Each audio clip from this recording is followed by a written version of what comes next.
Today I'm going to show you how to use your Japa beads and your Japa bag. So let's get started. Okay, so as you can see here, I'm showing you my Japa bag with my Japa counter. The Japa beads are inside, and I'm just going to give you a brief run through. So your Japa beads should never be touching the ground or going into places such as the bathroom. You never want to count on your head bead. This is called your head bead or your Krishna bead. You don't want to count on this bead. You just want to be counting on these beads here. The basic holding position for these beads is like this, as if you were holding a pencil. Most people would hold a pencil this way, so that's how I usually hold my beads.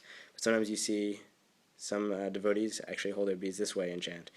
And basically the whole key is you keep your index finger away from the beads, and you chant away from the beads, and you pull like this. Or if you're doing it this way, pull this way. These other fingers in the back will be supporting the rest of the beads here. You don't want to grab too tight so as not to be able to pull farther ahead. You can just loosely grab the back end of the beads and pull as such.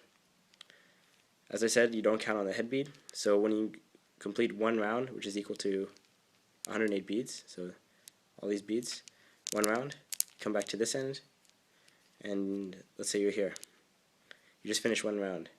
So you don't want to just jump over and go to this side and start chanting. And you don't want to chant on this bead, so we turn back around and go the other way.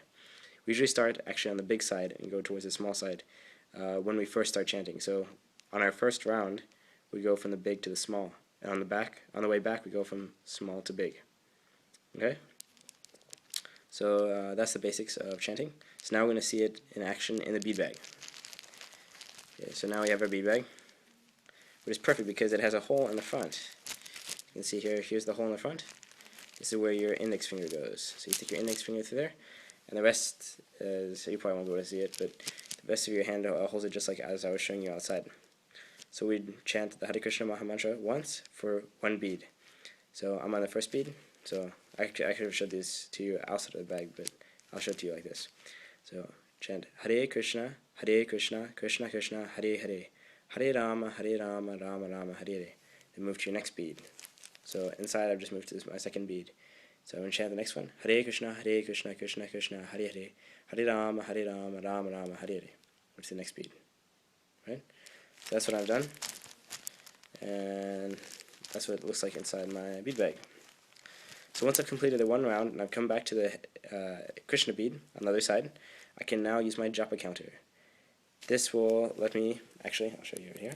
Once I've completed the round, I can use the Japa counter and move the bead down to the end to say that I've completed one round.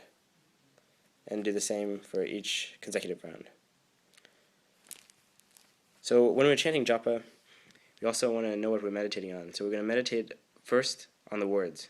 We want to be able to try to pronounce Krishna clearly. We want to be able to pronounce Hare clearly. We want to pronounce Rama clearly. So the entire time, Hare Krishna and Rama, we want to pronounce as clearly as possible and just listen, just very carefully listen. And that is Japa Meditation 101.